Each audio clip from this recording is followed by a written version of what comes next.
One, two. Hello, everybody. We're gonna jump into it so we don't waste any more time. Like I said, there's chairs in the back if you guys want to sit, because we're on like a low, and then you guys are very high. I don't know if you guys want to sit down or not. If you're comfortable, just show a thumbs up by standing. I don't see thumbs up. Okay, you guys are cool standing. That's super. That's great. As I've mentioned, there's still chairs at the back, and then we're trying to sell, at least keep you guys lubricated as much as possible. So there's beers at the back there. I'm not sure if there's still enough. But again, thank you to every single one of you guys for coming through to this part of town, the inner city. And then I think we say it a lot, me and Ra, when we say, when we give address to this place, it's always like something which was very solid in our conversation over the years. It's like, just to locate you guys, you're on Corner Plain and Twist Street, and then opposite Noor Taxi Rank, MTN Taxi Rank. And we locked in by De Villiers Street and Quad Street. So we occupy a city block as we speak right now. And you guys can see the size of this infrastructure. And then you can imagine then the kind of sort of ideas and imagination that went into all these kind of different kind of spaces and whatnot. But just before I go any further, I just want to say, for the sake of we broadcasting, this thing is streaming. So if you guys have your smartphones and you have data on your phones, it's quite expensive data, I know. But just go to JHB Live. The streaming is there. And then you just share it and then tag the Center for the Less Good Idea, if you can, and then distribute it in your own social media and whatnot. So we basically being watched by the internet as much as we are being watched by the city through the buildings, I guess. And again, thank you guys for coming through and being in the space. So just to jump into the conversation, on my left, I have Rangoato Hlasane, also known as Ra. You can clap if you want.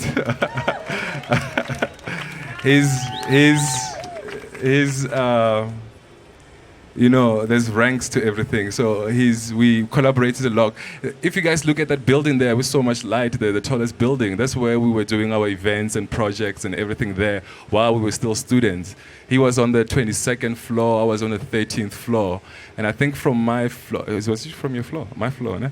From my balcony, we could see the draw hall while it was still squatted before it was renovated. So we used to do our projects there before we met Joseph Gaylard, who I'm going to introduce just now, and Dorothy Coetzee and B. Fenter before we moved into the space.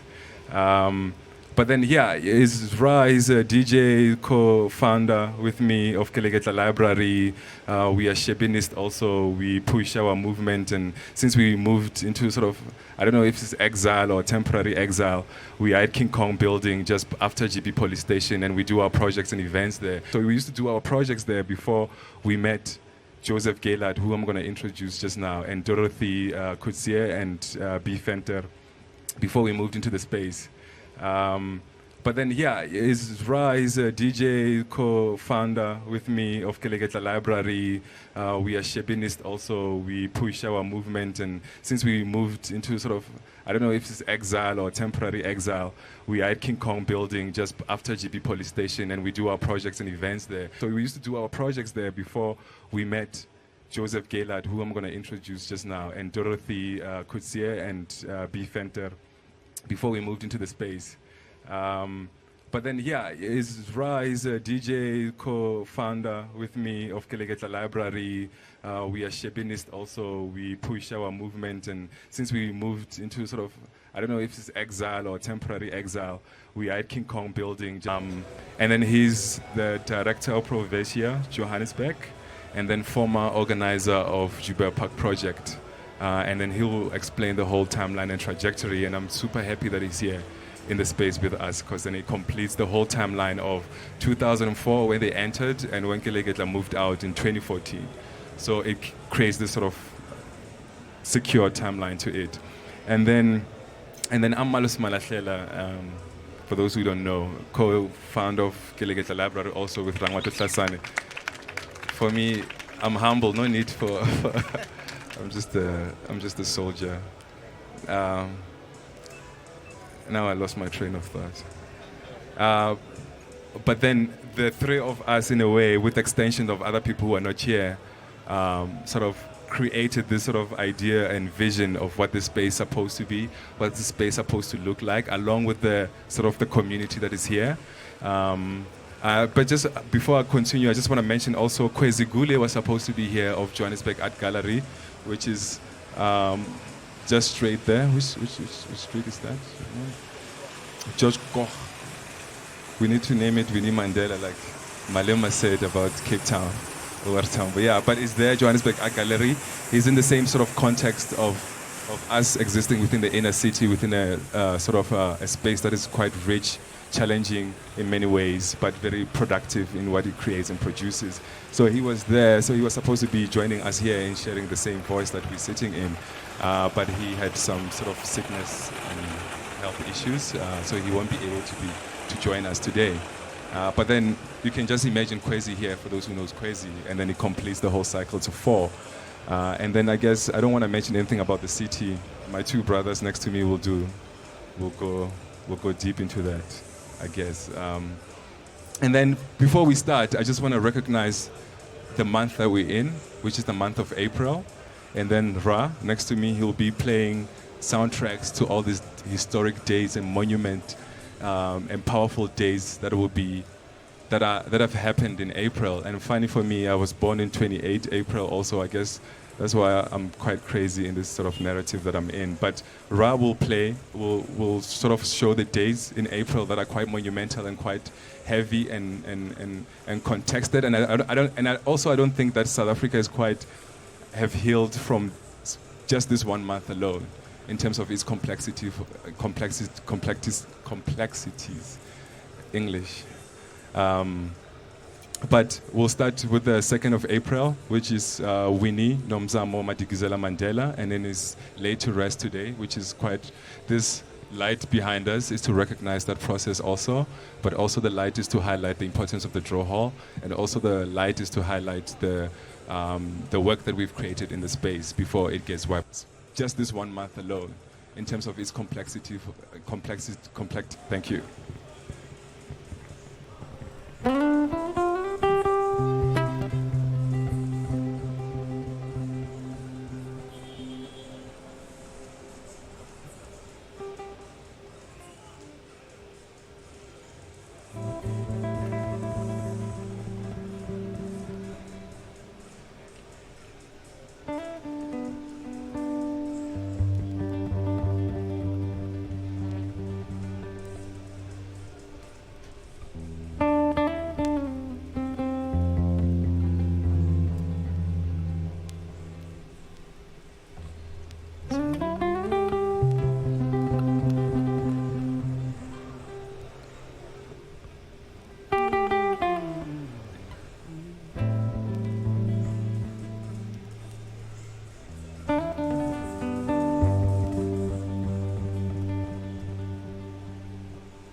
to catastrophe and redirect these loving people unto freedom.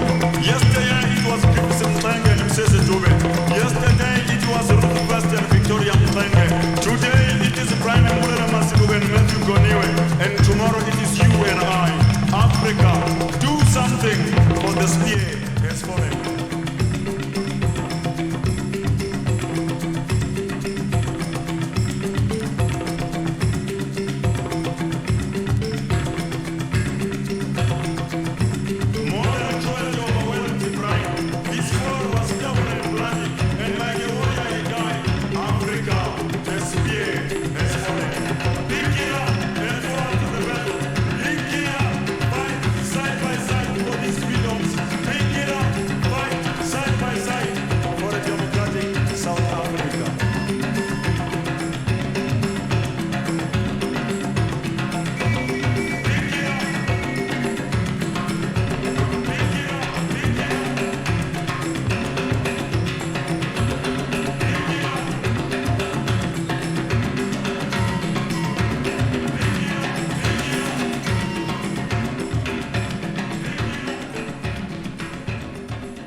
Let my mind interpret my dreams of Mount Kilimanjaro.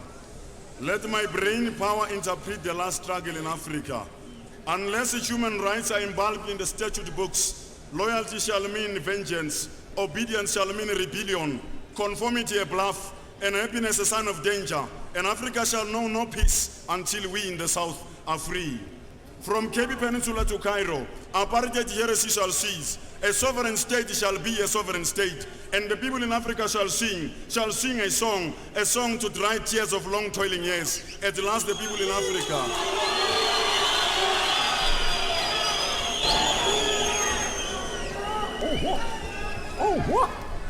Oh, Sobokwe ufuna majoni, amajoni ase Africa. Oh, Sobokwe ufuna majoni, amajoni ase Africa. Oh, Sobokwe ufuna majoni, amajoni ase Africa.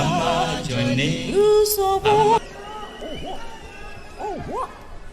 Oh, Sobokwe ufuna majoni, amajoni ase Africa.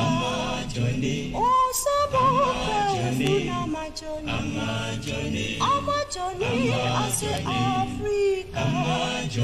Oh, Sobokwe ufuna majoni, amajoni ase Africa. Oh, Sobokwe. Oh, Sobokwe ufuna majoni, amajoni, amajoni.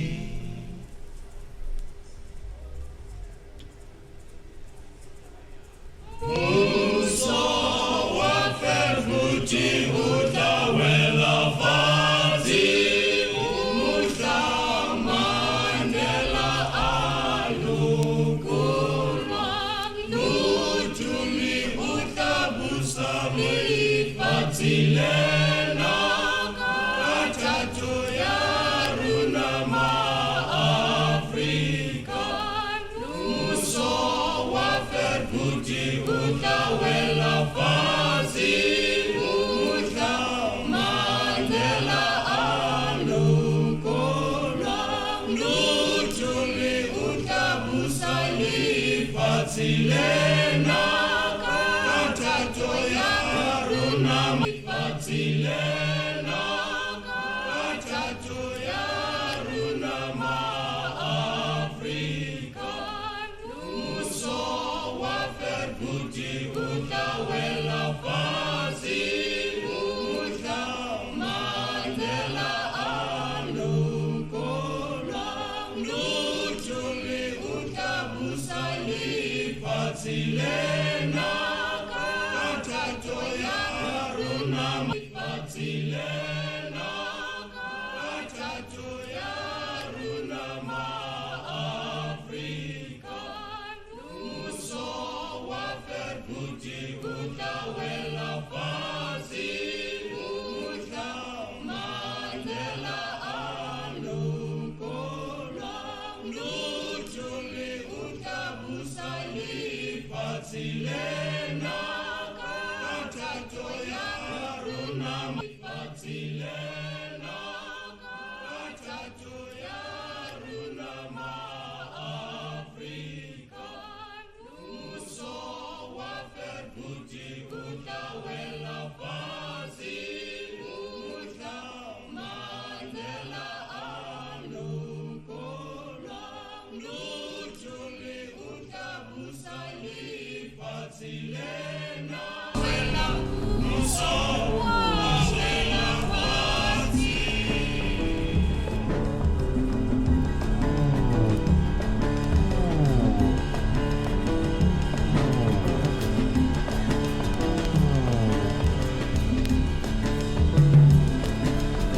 When they dream and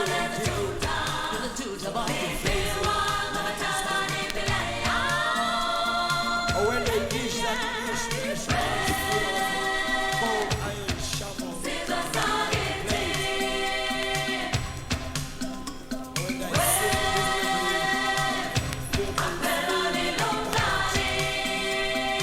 they think about the land.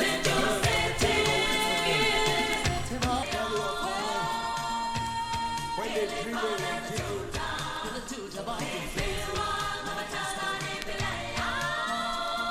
or when they dish that dish away from their land, some of them they never see again. And when they hear that choo-choo train steaming way out in the horizon, they always curse the cold train. The cold train that brought them to Johannesburg. Steaming line.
Thank you for bearing with us through.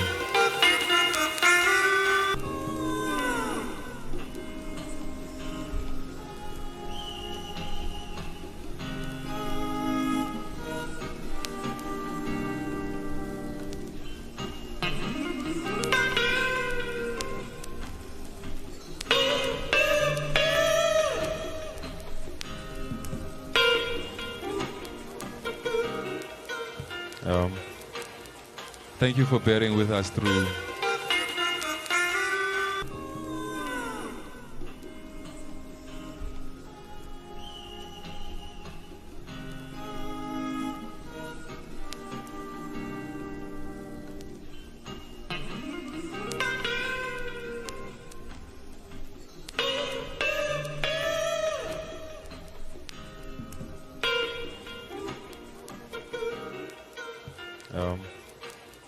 Thank you for bearing with us through for the 1956 treason trial. I'm going to skip one guy and just mention a few.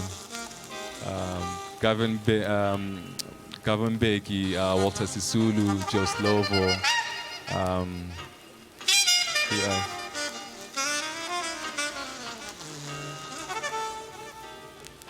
Yeah. Oh, he visited our space. But just to recognize the space and its importance and for us to be here.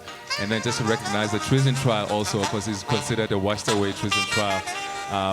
Again, for us, our theory is because Mandela was next to other 155 leaders and powerful people that actually formulated the treason trial, and then that got them all sort of grouped across South Africa to be trialed here, and then the cells were Constitution Hill, which is another sister sort of heritage space, which is at Hillbrow.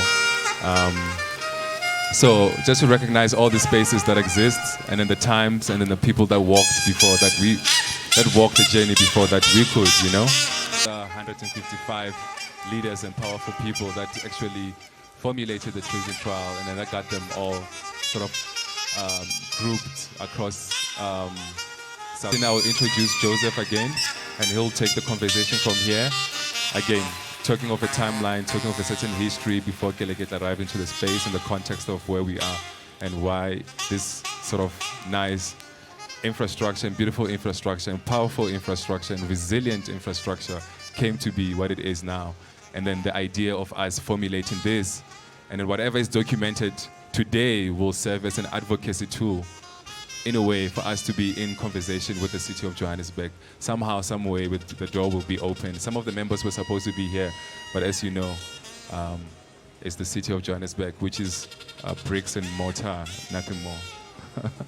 I think, Joseph, you can take it from here. Hi everyone. When Malose spoke to me about 3 weeks ago, we had coffee in my kitchen. What I was going to speak about seemed very, very clear on this bright, like Sunday morning in Troyville. And over the ensuing weeks, it became a bit less clear to me. But I'm going to anchor what I'm going to say kind of in some fairly concrete details about the site, and about the involvement of myself and friends and colleagues in animating the space during the course of the 2000s. So I was involved in the drill hall as a member of the Joubert Park project, a loose collective of artists that developed a series of activities and projects in public spaces in and around Joubert Park from around 1999, and then subsequently operating from a desk at the Johannesburg Art Gallery. It was comprised mainly of a younger generation of Joburg artists, mainly art school graduates as well, working with also informally trained artists from the inner city as well, and community-based structures and NGOs in and around the Joubert Park area. So I was quite a late arrival into the network, into this collective of people. I was approached in 2002-03 to help with planning and fundraising. Like many such collectives, the JPP was motivated by a diversity of impulses, positions, and perspectives. I arrived at a moment when the organization was becoming kind of smaller and more focused. The initial energies becoming more focused around the possibilities of a regularized program emerging from the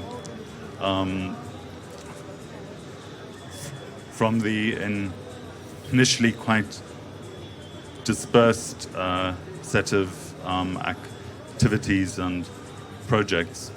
So around this time in 2003, we were approached by the JDA, the Johannesburg development agency, to be one of four anchor tenants at the drill hall, alongside the original tenants at the site, the Rand Light Infantry, who had left the site sometime in the 1980s.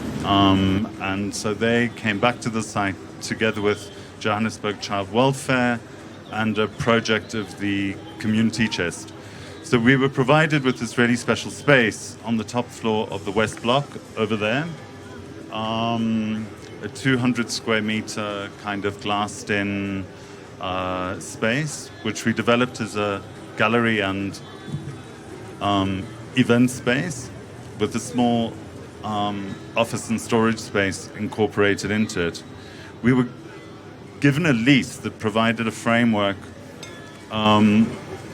for a nominal rental over an extended period of time. In the ensuing years, we staged a variety of projects in and around the space, which were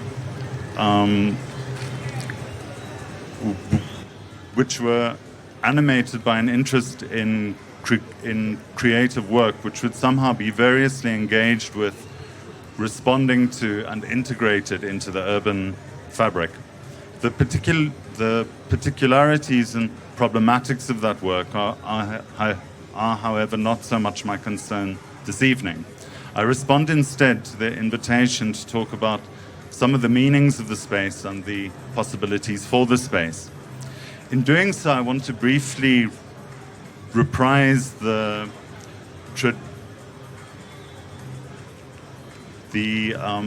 kind of pathway into the urban fabric. The particularities and problematics of that work are, however, not so occupied by homeless people from across the city and the country in the context of the implosion of the assumptions and structures underpinning the inner city during the course of the 1980s and 1990s. After two fires and the loss of 5 lives in 2001, the kind of pathway into the urban fabric. The particularities developed the site. After the intervention of heritage or authorities, the city was forced to restore and redevelop the existing structure and appointed the JDA to do so. Consultants and architects were appointed to develop a new plan and vision for a redesigned space, working with and as far as possible preserving the existing structures at the site. Over time, it became clear that not only was there no clear framework of responsibility for the management of the site from the city, but some very elementary issues had not been addressed in developing a framework for the management, maintenance, and sustainability of the site as a piece of public cultural infrastructure. I cite a few key issues by way of illustrative example. It turned out that the JPP was in fact the only tenant, though it was a small arts collective alongside the Rand Light Infantry, the Joubert Child Welfare, which is a large NGO, and the community chest. It turned out that we were in fact the only tenant with a signed lease from the Johannesburg property company. It later turned out that the lease was essentially illegal or invalid, as the JPC and the city were not in fact the owners of the site. The National Department of Public Works was the owner. To this day, it's still not clear whether the ownership of the site has been or will be transferred to the city of Joburg, and which sphere of government will finally be responsible for the site.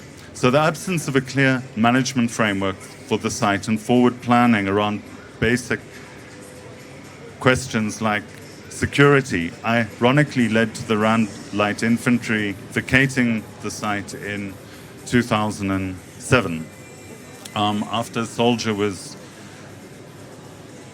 shot on the way to or from work. With the agreement of the Rand Light Infantry, the JPP informally occupied their part of the building, the part where we are now,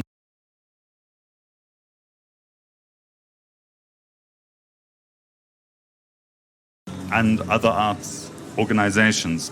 In the absence of a formal lease, however, it was not possible to really do that in a secure and legal and regularized framework. So no arrangements. So the other really key thing, the key issue that we then started to engage with around 2007 was that no arrangements had been made for either the billing of utilities or the separate submetering of utilities between the different tenants at the site. It took City Power 4 years from 2004 to arrive at the site and threaten to turn off the power, which they then did at various moments, as no one was paying for the power at the site, and there was no billing happening at the same time. So efforts to install submetering and separate billing and so on failed to yield results after years of meetings with the JPC, the JDA, and the city. By 2009, myself and Dorothy Kreutzfeldt were the only two members of the collective actively involved in the site and the programming. And we finally decided that in the face of these seemingly insurmountable obstacles to being able to develop a sustainable presence and programming at the site, that we would cease operations and wind up the organization and return to also be able to focus on our other lives. Dorothy as an art collective actively involved in the site and the programming. And in a quite surreal way, in early 2010, we received notification that a 2005 or 6 application that we had made to the lottery that one of our members, Karen Ben-Ziev, had developed was successful. So that was a 5-year turnaround time for a lottery application, which I think must be a special record. So at that moment, of course, we were actually trying to close the organization down. And so we decided to effectively cede the management of the organization and the grant to Keleketla, to Ra and Malose, an organization which had evolved in part out of an NAC-funded project that we had undertaken, and which was really created through the efforts of Ra and Malose, with Bettina Melkemes also involved in the preliminary stages. They also then subsequently struggled for about 3 or 4 years after that point with all of the same issues that we had been trying to grapple with for years. It's clear now that in a sense we have come full circle to some degree. From more or less the moment that the renovation of the site was completed, a steady and inexorable process of informalization took hold, gaining momentum with the departure of the Rand Light Infantry in 2006-07, and further propelled by the departure of Keleketla to grapple with for years. It's clear now that in a sense we have come full circle to some degree. From more or less the moment that the renovation of the site was completed, as the girlfriend of an occupying artist tried to burn down his studio in the North Block, and more tragically, last year in May, skater and activist Kabelo Makwa was stabbed to death at the drill hall. The taxi industry has occupied the square. Homeless people have started to move back onto the site. And an assortment of artists have studio spaces. Somehow the lights have remained on. Revenue flows through new channels to activist Kabelo Makwa was stabbed to death at the drill hall. The taxi industry has occupied the square, conform to any conventional model of public management.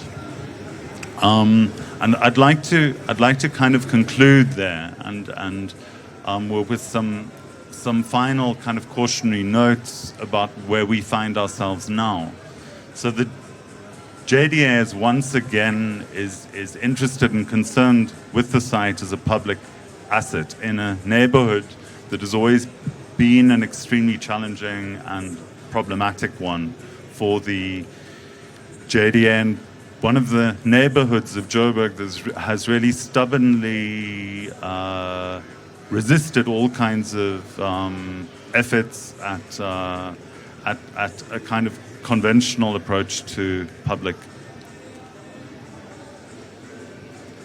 management. I remember in the early 2000s, Leo Bethlehem, the then CEO of the JDA, used to refer to Joubert Park as the chaos precinct of Joburg. And I'm interested in the way that the drill hall is located at a kind of collision point between the fragile structures of the post-apartheid developmental state and the informal ecologies of the inner city. And it's a structure that's also flanked on each side by two very different ideas or propositions about what cultural infrastructure in contemporary South Africa might be. On the one side, we have the Joburg Art Gallery as a project of transforming a colonial cultural institution into something else, a project of making something else which inevitably also has to grapple with the possibility that some things may be so broken that they cannot be fixed. I can remember at one point being a very lonely supporter of the city's proposal to turn the Johannesburg Art Gallery into the mayor's office in the mid-2000s. On the other side, we have the Maboneng precinct, an entirely new conception of cultural infrastructure, which is fundamentally harnessed to the interests of property development and enabled through the urban development zone tax incentive of national treasury. A project in which it can sometimes seem, and in which under its new ownership may become increasingly clear, is in certain ways a property development project with a cultural precinct problem attached to it. And in between these two, you have the drill hall as I think a really interesting case of a project which in a certain way can be viewed as a kind of a very difficult, intractable failure, as a project in which various agencies of the city have failed to properly perform their functions. But at the same time, in that failure, it also, I think, suggests a variety of very interesting future possibilities. And there's a real danger that in the wake of the kind of the city not really being able to help to enable an effective management structure around the site, that the very informal structures that have now taken hold, there's a very real danger that these could be summarily swept aside in the next phase of thinking around what should happen to the site. And I'd like to end my remarks for the moment there.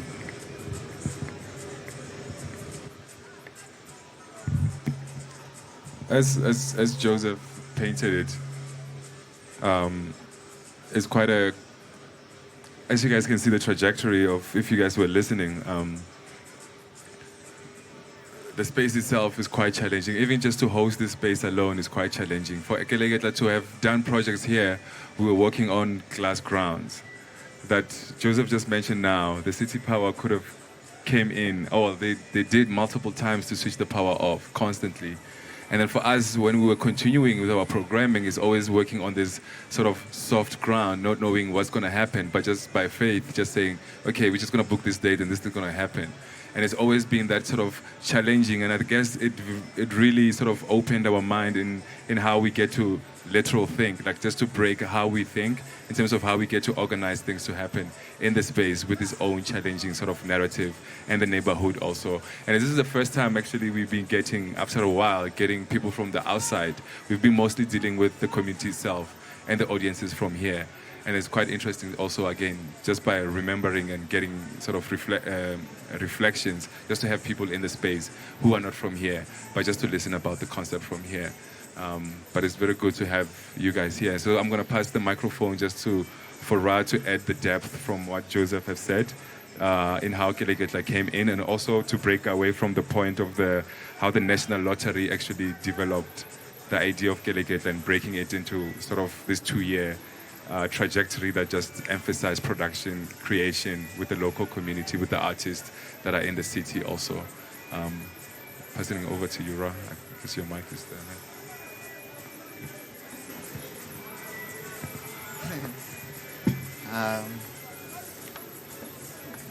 Tobela, good evening, everyone.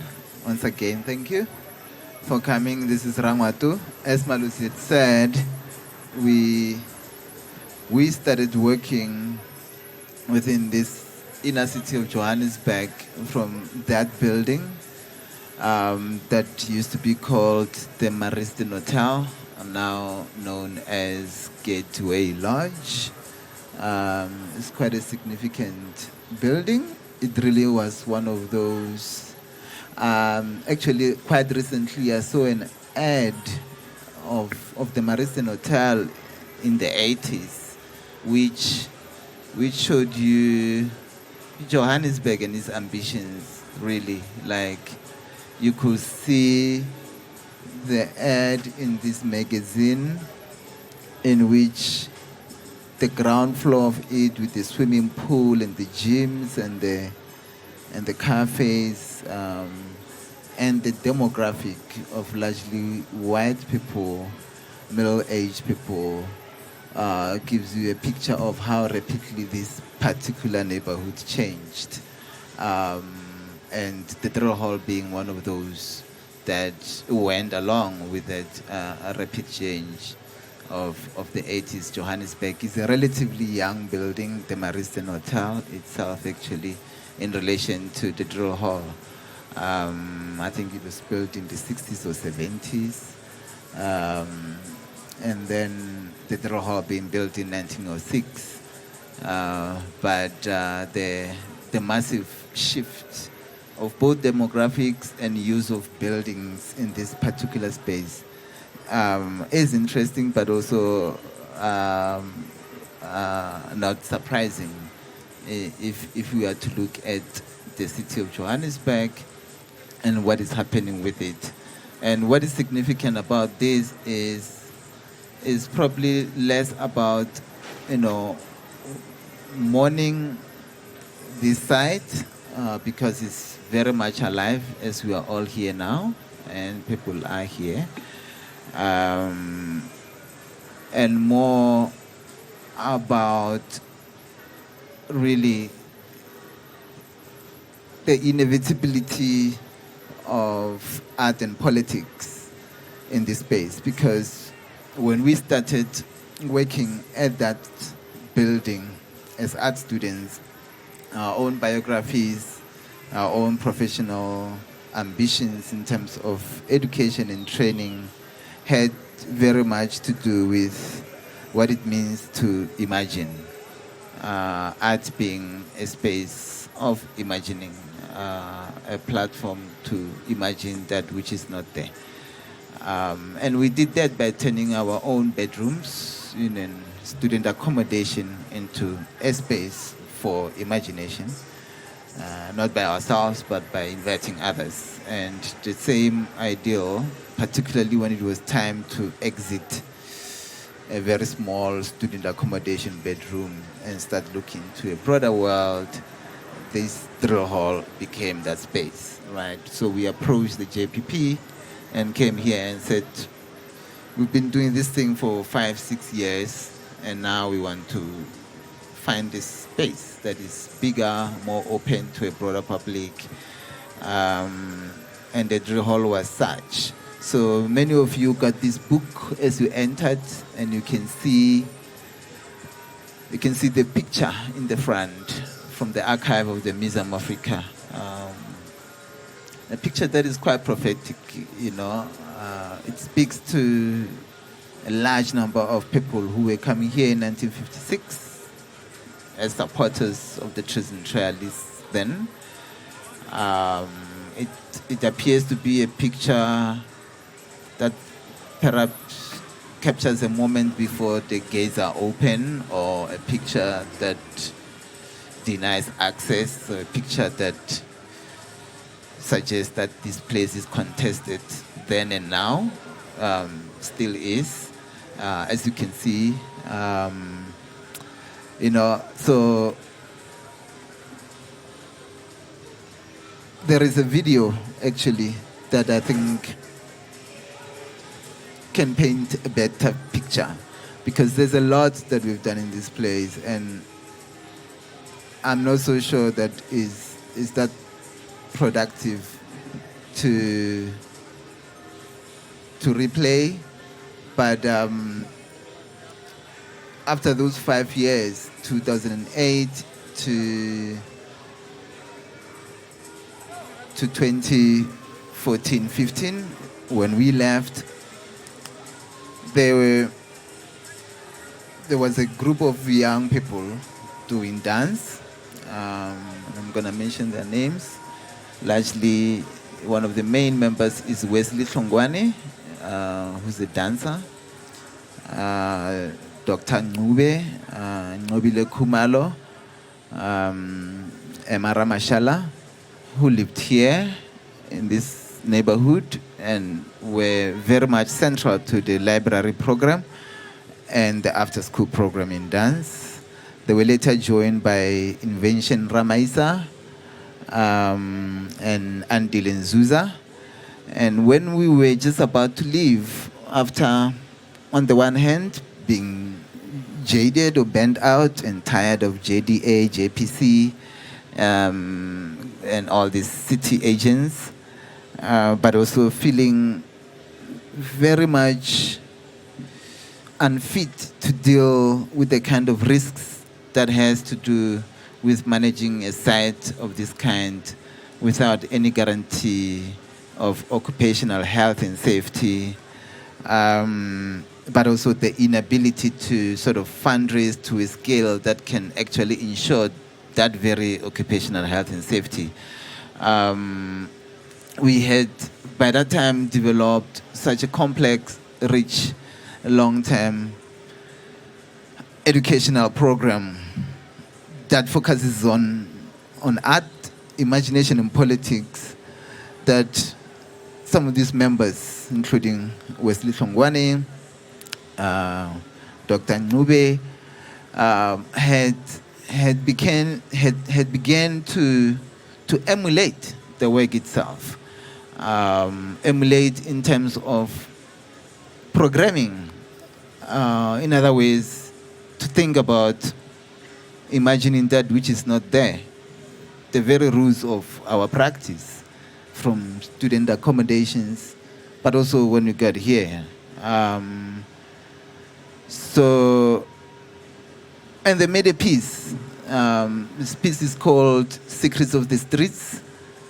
In other words, after years of us sort of like doing the mediation of inviting colleagues, partners, collaborators across town, from art collectives to theater collectives, also assisted by the funding, the 5-year late funding from National Lottery, and other colleagues and partners such as Medicine Sans Frontier, and doing things at Constitution Hill with young people, from collectives like Liquid Tongue and Mind Your Head,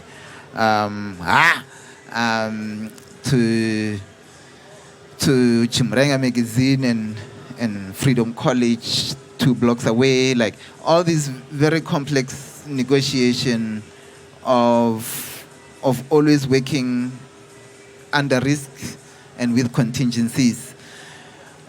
The young people were looking and seeing, seeing all this carrying of speakers and crates of beers, thinking of fundraising and utilizing, dreaming of all kinds of possibilities of making this space viable. They were watching and seeing and looking, and they started emulating, going into schools, again, Freedom College, Basa College, to start programs, after school programs, and to spread. So if anything out of this event, this public hearing, is to think about how projects such as these multiply, particularly projects that take spaces and claim them.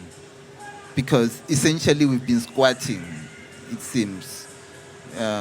It seems that all the organizations that have been in here have been squatting because there have been some kind of a mirage, an illusion of official occupation.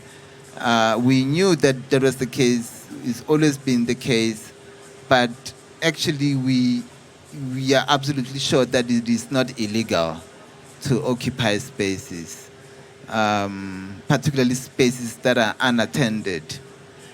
That is not illegal. And the timing couldn't have been much better than April 2018 to think about that, right? Is that the drill hall was never unoccupied, ever, since its beginning. Even when it was abandoned, it was immediately occupied, right? Like it has never been. So even now as we speak, we must understand what that means for spaces. And it takes a lot of imagination to occupy, because when we were here, we were not the only people. And all of us came here with all kinds of imaginations. And when we were here, we also had a lot of people coming up with all kinds of imaginations, some very risky and probably dangerous, but we always welcomed them. So this piece, I think, speaks volumes, because it was these young people who were thinking about the history of this space, but also thinking about Keleketla's departure, but also thinking about their occupation, but also thinking about their practice, their art, which therefore they turned into a piece of art, a dance piece that uses everything that has to do with this space. So I thought that may probably speak volumes and perhaps be most appropriate as to the vision of this space. In a way, we feel that it is a summary of a proposal for this space, right? So now that the city is talking with the municipal, national public works and this talk, this piece will give you a picture of a particular kind of a proposal that should find its way together with this process into the boardroom of the city. But if it doesn't, also, it's some kind of of a reassurance that there is space for imagination at all times, and one that is not divorced from politics of space,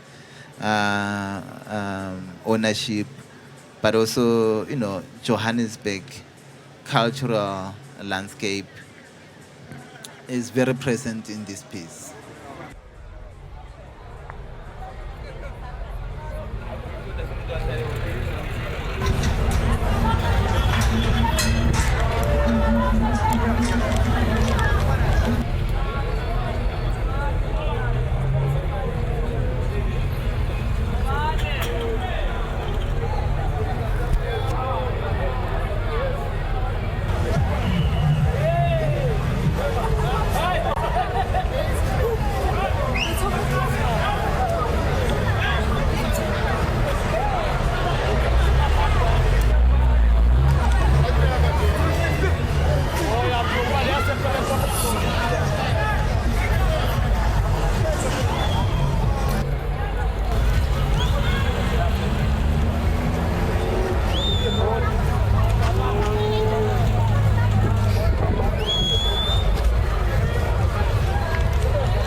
It's 20 minutes long, so for the sake of a conversation, for opening up, unfortunately, we're gonna leave it here. It's on Vimeo.com, for those who don't know, and the artist page, the collective, is called Mysterious Creatures Dance Fusion. Mysterious Creatures Dance Fusion is a Vimeo page, and you can see it in full in there. Yeah, I'm sorry we couldn't play it all, but yeah, thank you. I mean, I really think that the piece itself speaks more than beyond itself, and I think it's actually a very generous piece, just in terms of straddling with art and politics. Thank you.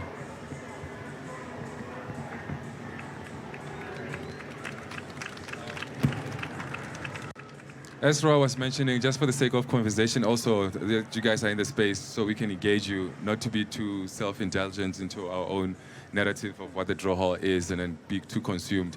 And you guys can probe questions and take us further into sort of queries that you guys might have or questions that you guys might have. But as you guys can see, this is the public square and this is where the taxis are parking, and this is what Joseph mentioned in the text, that, you know, right now, it's no longer a public square in the sense of such creations can happen. Right now, it's a parking lot.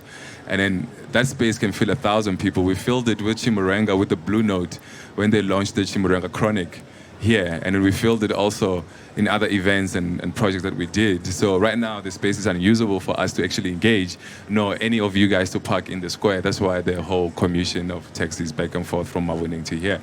So it's all these kind of complications that sort of block certain processes to happen, and then we've dealt with it. We are used to it. We work in such environments, so for us it's quite interesting also for such creations to happen in such a volatile or unstable space. But just to open up the conversation, not to drag too long also, and recognize that you guys are here in the space and then see you. So if you guys have any questions, please raise your hands and then so we can see you.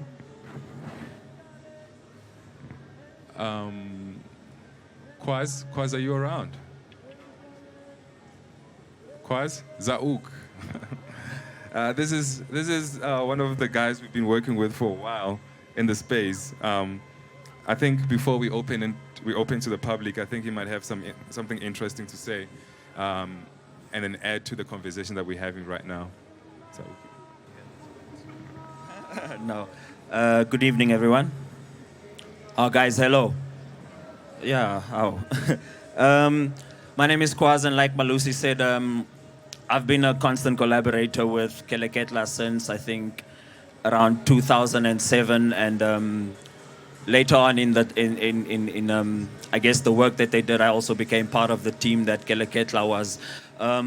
It's really interesting to hear the story because I remember being a fly on the wall and listening to exactly what happened in the space and also how it came to be what it is right now. Same issue still. So I'm dealing with the city. I mean, I could go on and give you a litany of things that we have tried to sort of resolve what's happening here. And there's always the risk as well of being evicted is constantly there. But I think for us, what's more important is when Keleketla and JPP came in, they created a culture here.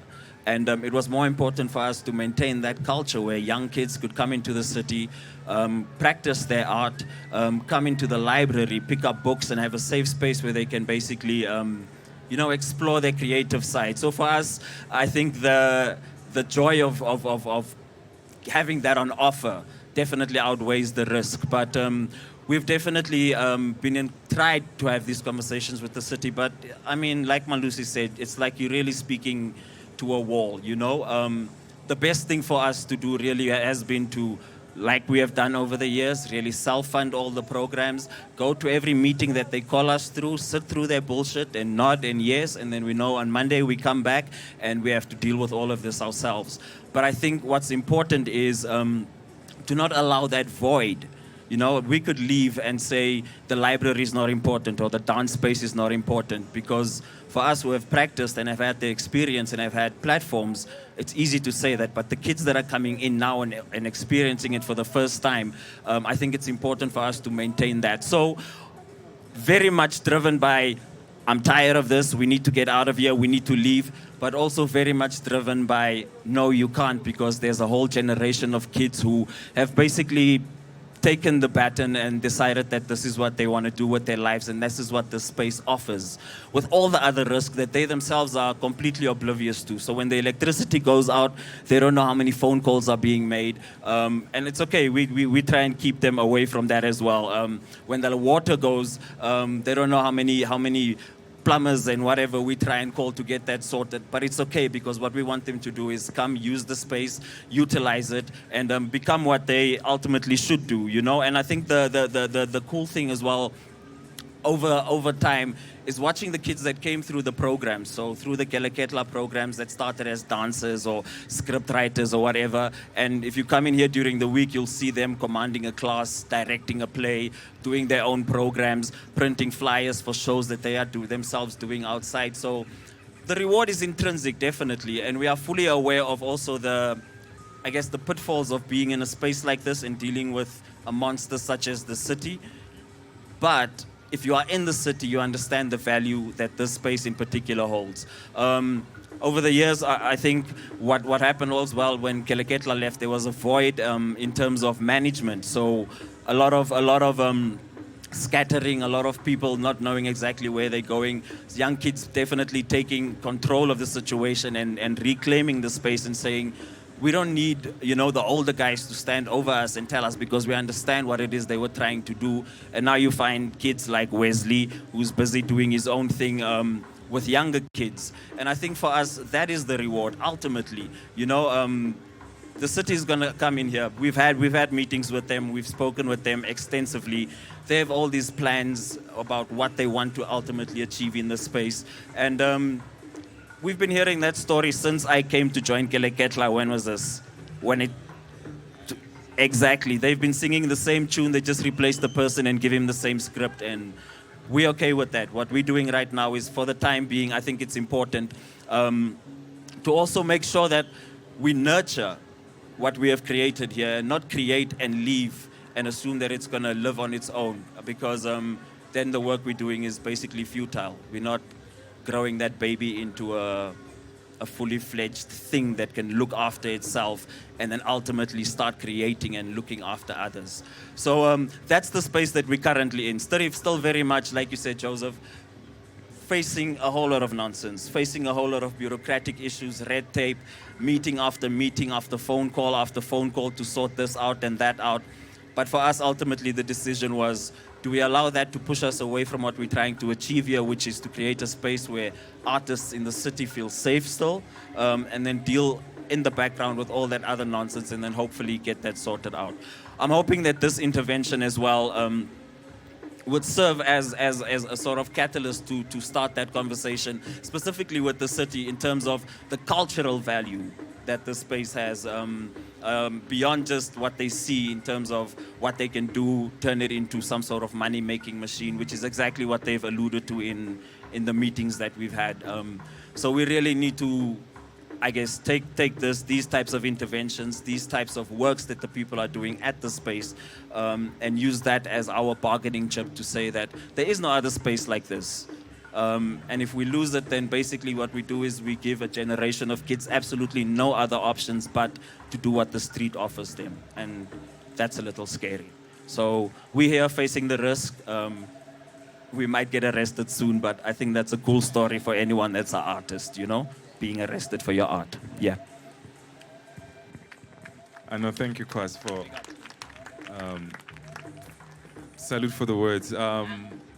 We did a lot of events with him here on this rooftop, parties, bands, screenings, poetry sessions, just like amalgamation of a lot of things, just like all these things coming together.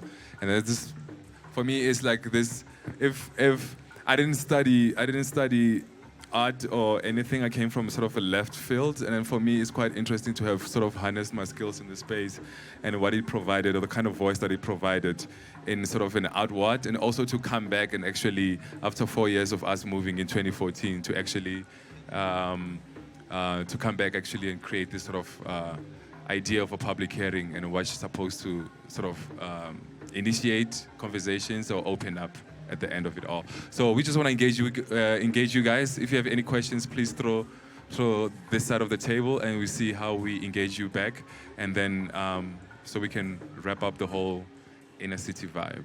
Any questions? You can just lift your hand and we jump into it. Yeah.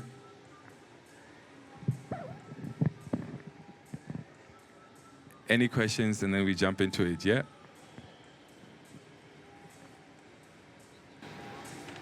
Third time is the charm. Any questions, we jump into it, yeah?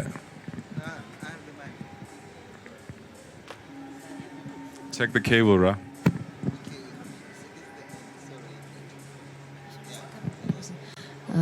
So what's next for Keleketla?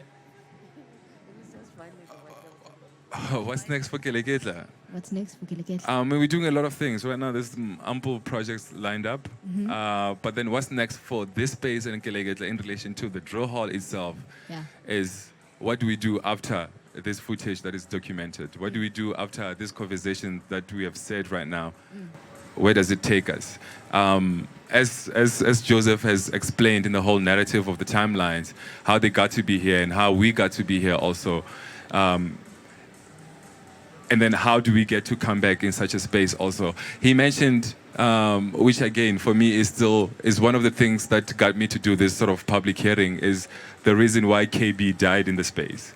The whole time that we were here from 2004 to 2014, JPP and Keleketla, such incidents are quite, they're quite disturbing in a process, especially the energy that you've put in the space for such projects to happen in a peaceful state, and everybody develops their own bios, their own creative spheres. But then if such incidences of certain studio spaces burning down, people dying in the space, it creates this kind of psychological disturbance in our sphere. That's why the reason for us to actually, or the reason for me through the Center for the Less Good Idea to actually initiate this process from Mawening to here is through that kind of, since Keleketla moved out, then what happened? And then all these things happened. And for me, it's like, what's happening? The square is full, is packed with cars.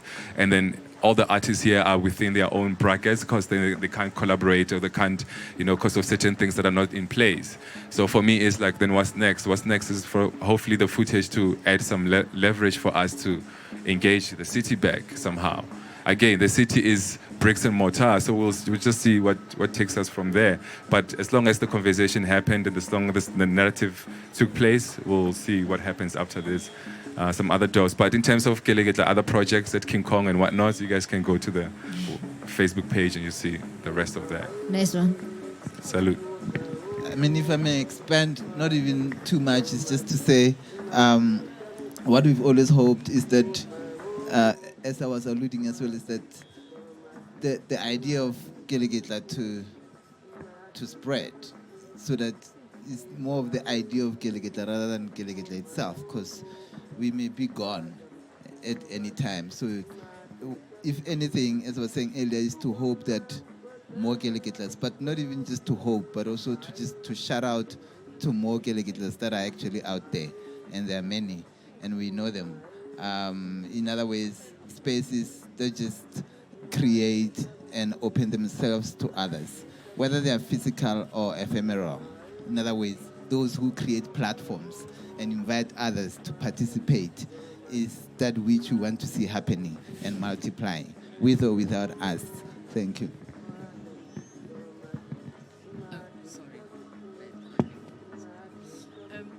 So, what's happening in Johannesburg city, it has happened or is happening in many cities in the world, where the cities get really run down and then it becomes gentrified. But how does it make you feel that often, because then spaces like this, when it's run down, often rely on artists who are brave, like you guys, and, amazing, and you come into these spaces and you help transform it and you add value to it. But in a sense, gentrification also relies on the value that you bring to these places, and in a sense, they also use these activations to assist their agendas. So how does that make you feel? I could be completely wrong. It's just that watching this happen in other cities, and then I see all this amazing work being done, and then it kind of is used in an agenda to promote other things, like in the starts of gentrification, like Maboneng, for instance. Yeah. I don't know if you can jump in, Joseph, if you want to. But for us, what's interesting is since 2010, the 2010 World Cup, just to give you an image, there's a lot of development that were happening outside of the central city. there were other changes that were happening during that time, during 2010, just to welcome the World Cup and then other people coming from outside to enter the space. And we were hoping at the time, we were here hoping that, somehow there'll be a level of intervention with the city itself, with the inner city itself. But as far as the eye could see, which is like across these buildings, nothing ever happened. Not a single drop of them came to sort of intervene in certain areas and spaces. And then during that time, there was a lot of influx of people coming to town. And then those who can afford to stay in posh places, this is the first landing place, which is more affordable for everybody. Then it increased the population of people in the space. And then there were issues around human trafficking, and child pornography and all these kind of hectic things. And what we did in our after-school program, we engaged all the kids that we were using the squares, playgrounds, the ones in the after-school program, to create a safe city map. And then Tenjiwe Nkosi was part of the project and the initiator. She's somewhere in the crowd here. And we created a printed map where the kids actually identify safe zones to actually see which ones are more, efficient and safer for them, which is closest route for them. And it's a pocket-sized map, which was something cool for us. And the thing is, it's very difficult to imagine the inner city, especially where we are now. When we say inner city, the center where Noord is just opposite us, and it's quite impossible to even enter this place. It's hard to imagine the gentrification process happening here. It might happen, obviously. It might be an idea for the future. It might be something which is planned in the process, but it's not something that's going to drop now and it happened immediately. It's mostly more quieter spaces that are happening, which is surrounding this part, which is Braamfontein, which is the village, the yard, whatever they call it, that side, which is Maboneng on this side. And in other places, we're just being surrounded by all these other places, but I dare them to come downtown and really try and change. But you're going to take all these people, and also all the people that exist here, which is some of the artists that come from this sort of energy. How are they going to engage this praise? So right now, the meeting that we had with Nicolette, Pingo, one of the issues was how we're going to deal with the people at the Drew Hall. So they're still going to face backlashes and all this kind of processes. But I'm still yet to see how they're going to change such an intense, complex puzzle, full of puzzles and all this kind of sort of leeway and potholes and how people to get through country. All this, how it can be gentrified and be comfortable still, because you have to be in a gentrified place and be comfortable. So here, I doubt with Noord there, you can be, you can super chill in the space, So it's still going to take some time for that process to happen. But in the meantime, what do we do with such abandoned spaces? And then that's where Keleketla comes in, or that's where Keleketla entered in a way, in that process, yeah. Just a few lines also is, how do we feel about that, about complicity, of artists in gentrification, whether they are aware or not? Is that I think it's important, I guess first to not feel defeated by gentrification and capitalism, late capitalism, neoliberalism, whatever you want to call it, to never feel defeated. Not to feel defeated because you can capital, but not feel defeated because you believe in your narrative better. In other words, we have the ability to provide a counter narrative to gentrification, or the role of artists in gentrification. Even if in the end artists then get kicked out of that very places that they've now made it attractive for artists, what matters the most is how do you emerge out of that place, the narrative that you've created while there, or what you emerge out of that place with. And I say that just because it is, this whole trail of gentrification has thus far really only being in the hip spaces, in the hip cities, so you don't see gentrification in Mafikeng, or other parts of the continent. So you see it in Johannesburg, you see it in Cape Town, you're seeing it a little bit in Durban, whatever. But this does not mean that artists who want to take on their communities, hip or not, are not doing the work, and they continue to do the work that is unseen and celebrated all across the country, all across the continent. So it is more about celebrating those kind of spaces, whether you're speaking of Trackside in Orlando West, or you're speaking of Unu Village in Zimbabwe, you know what I mean, or yeah. So I think to start platforms that make visible platforms that really shows the value of art, culture, and politics in our society is probably more powerful in creating a counter-narrative than to keep on writing about Mabone. We need to challenge Mabone in similar places, but also to recognize that there are probably other people who are at Mabone who are also creating counter-narratives to Mabone. How do we speak about those projects that are within there and doing the counter-narrative work without then rendering them invisible or invalid? So what we've always been interested in while here and even when we are out of here, because we are also at a space that is problematic or will be problematic, is to, by the time we leave, to feel like actually our narrative will be part of a very important counter-narrative to hegemonic, dominant capitalist spaces. Yeah, that was not 2 sentences, sorry. Chegofaj. Raloch. Relochiche, the guy? Rona, the guy. Ron.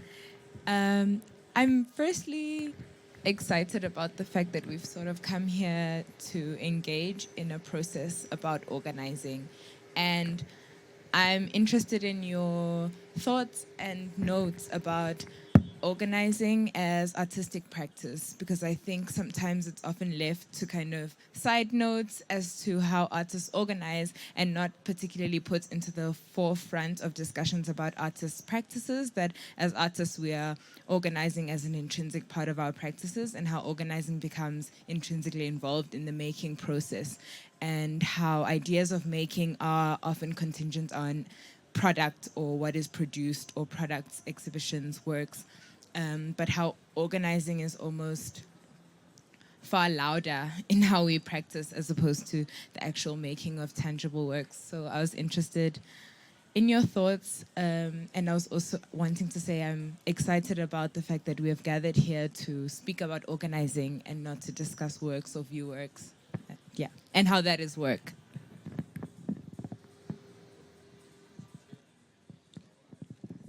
I mean, that's quite interesting because I come from my entry point to this is through organizing,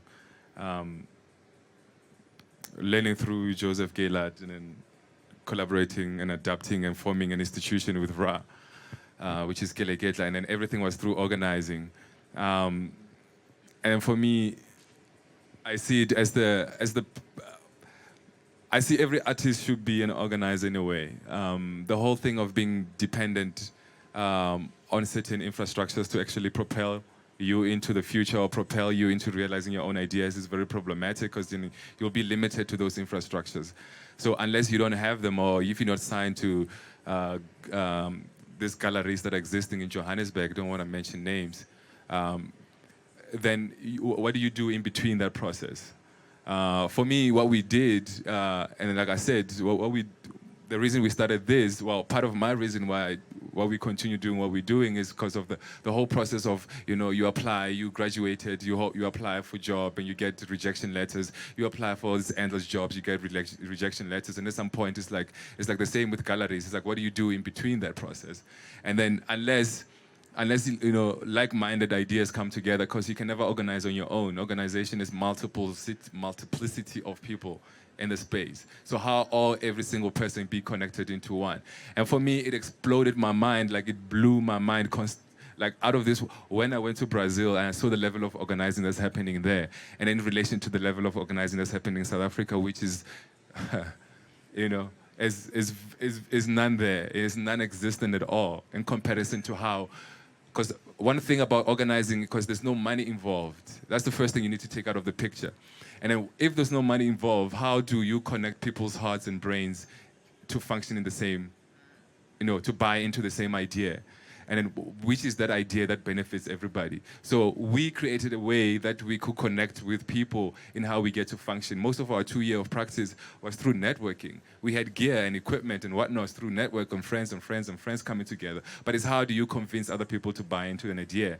And how do you, from that idea, produce the amount of work that you can all eat from, or all benefit from, or all build your bios and whatever from, So it's how do you connect people's hearts and brains to actually function in the same narrative, and then you take it from there. And then for me, it's the basis of organizing, and it's like curation. We were at the curating as curatorial care, and then they invited us. And I'm not even a curator. I didn't come through the window of curation or through art. And then they invited us to come and talk about curation. And I've been discussing with Ra before, which they invited one of our projects. And then they invited us to come and talk about the project that's curation in art education, something like that. And I denied that. I said no to it. Ra attended it. But I said no to it because I don't relate into that kind of terms and framework. But for me, organizing is just putting things together and making sure that everybody share the same idea.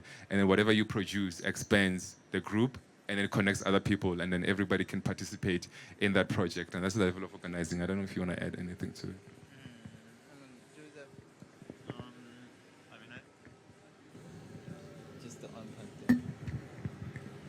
Hi. Sorry, I just one small thing, which is a kind of a thing I harp on a lot about.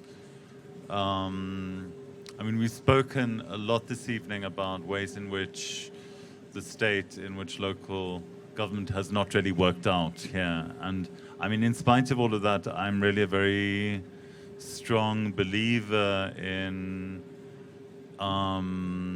actually finding new ways to make things work. So we inherit a whole bunch of bureaucratic logics that were inherited from the essentially from the apartheid period, and these become more and more kind of ossified and not really producing the results that we want. But it's also incumbent on us as citizens, as people, to really seek to influence the way that we engage with the state, the way the state functions, that we're not just on kind of passive recipients of these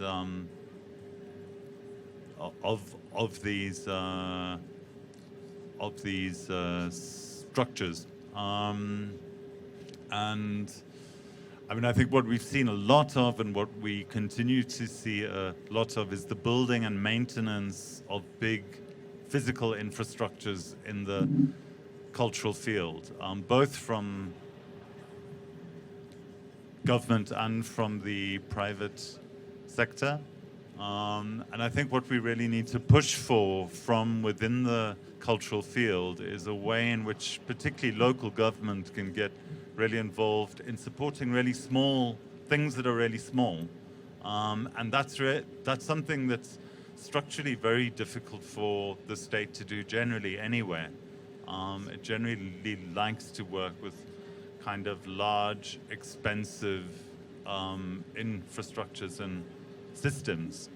And so I think there's a very interesting space in the cultural field in our context for really finding new ways of working, new ways of interfacing with the state in ways that are kind of constructive, imaginative, generative.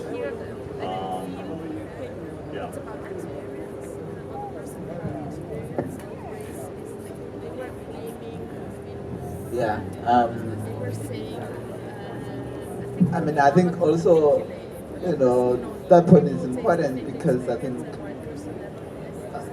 new ways of dealing with states should also be related to, how formations of governance or thinking about states is also happening. Because I think one of the most important things that we are observing has to do with how what is happening here is a mirror of what's happening there, or how simply departments of the state, of government, whether they are councils for the arts or for heritage, are actually branches of governance, which means that they are, as your press release was saying, is about people's complicitness in these spaces rather than the spaces themselves, which also relates to how artists themselves can aid gentrification or not. So it is important to think about our own involvement in governance in their structures. Just a little bit on the question around organizing and how refreshing it is to come here and speak about that, although we haven't even touched the surface of it, is that it's about value, really. It's about what do we value the most, there are different value systems across different kind of spaces that we inhabit and support. And the question is, what do we value the most in those spaces? What happens? If we are following DJs, do we follow and value the way they appreciate their collections? If we go to galleries, do we appreciate the opening nights as rituals of meeting and networking and progressing? If we go to workshops, do we value the idea of each one teach one? For example, what is happening? What are we valuing? Where is meaning happening, and how? How are we creating meaning in these spaces of art and culture and politics, and how they intersect? And I think at the end of the day, we cannot forget that it is the organizers and organizers are everybody. It's those people who fight in the background to enable funds to pay for valuable things, to people who do the marshalling of moving people from one space to the other so that they can be safe. The car guards, the cleaners, everybody. They are all parts of organizing. But which part of organization is more visible than the other? In other words, when we leave, who do we feel have created the value out of our experience the most, and how do we celebrate those people, and how do we move together? So organizing, to come to a place where we think about organizing as aesthetic is critical because of that point, that everybody's involved in the organizational structure of things. Things don't make themselves happen by themselves. They are made by people, regardless of these buildings and these people in these places.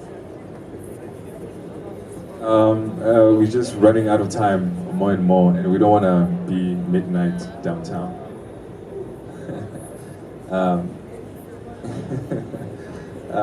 So we're gonna have to close. Any other questions will be directed to us after this right now, so DJI can jump in and just play some tunes. So the shuttle going back to Maboneng is 22 taxis first load, and the second load will come for the rest of you guys.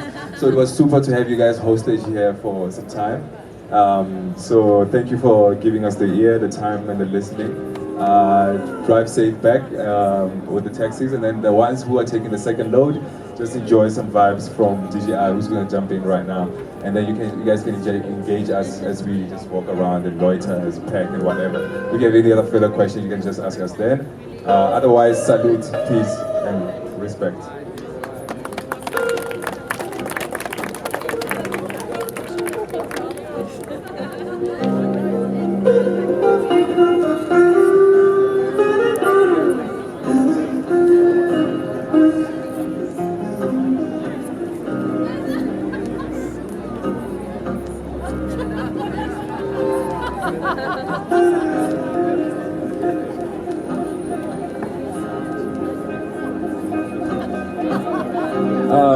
So those who want to leave first, and then there's 20 people, and the taxis, I think you get in the door. Noah is there at the door. Just 20 people, and then everybody jets, yeah?